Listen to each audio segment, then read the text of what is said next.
இன்னும் 7 ஹாஸ்பிட்டல் கட்டி முடிச்சு வருஷக்கணக்காகுது. அதை நம்ம திறக்கிறோம். அங்க இருக்கிறவங்க அதனாலும் முதல்ல மாதிரி அதாவது குண்டு குடியமான ரோடா இருக்குது.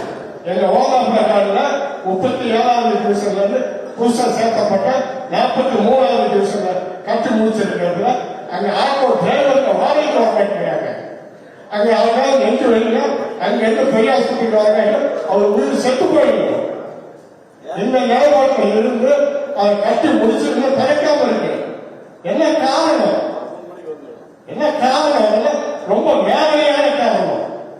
இதுக்கெல்லாம் அதிகாரிகள் வந்து ஒரு உடன்பாடு சும்மா 1000 பிடிச்ச உழைப்போம், 1000 பிடிச்ச உழைப்போம், அதை பார்ப்போம், செய்யும் தீர்வு எல்லாம் இதுவா பண்ணுது.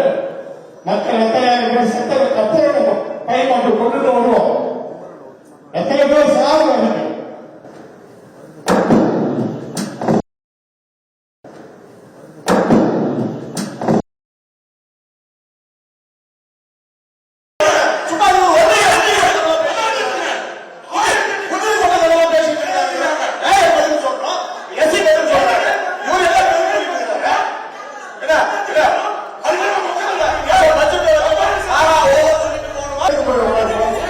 அண்மைச் செய்தியை பார்த்துக் கொண்டிருக்கிறோம். சேலம் மாமன்ற கூட்டத்தில் கவுன்சிலர் ஆவேசமாக பேசி மைக்கை தூக்கி எறிந்துவிட்டு வெளிநடப்பு செய்ததால் பரபரப்பான சூழல் ஏற்பட்டிருக்கிறது.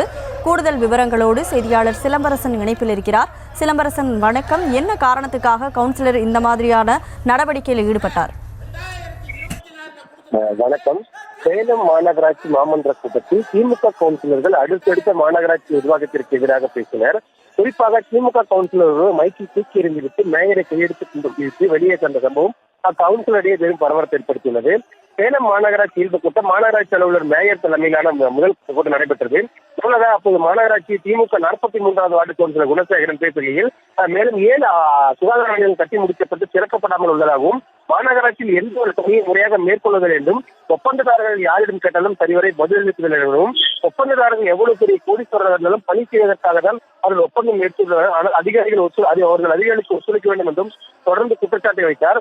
அப்போது திடீரென மைக்கை தூக்கி எறிந்துவிட்டு சேலம் மாநகராட்சி மேயரிடத்தில் திடீரென கையெடுத்து கும்பிட்டு விட்டு மலமளவன கூட்டத்திற்கு வெளியேறிய சம்பவம் மற்ற திமுக கவுன்சிலரை பெரும் அதிர்ச்சியை ஏற்படுத்தியுள்ளது.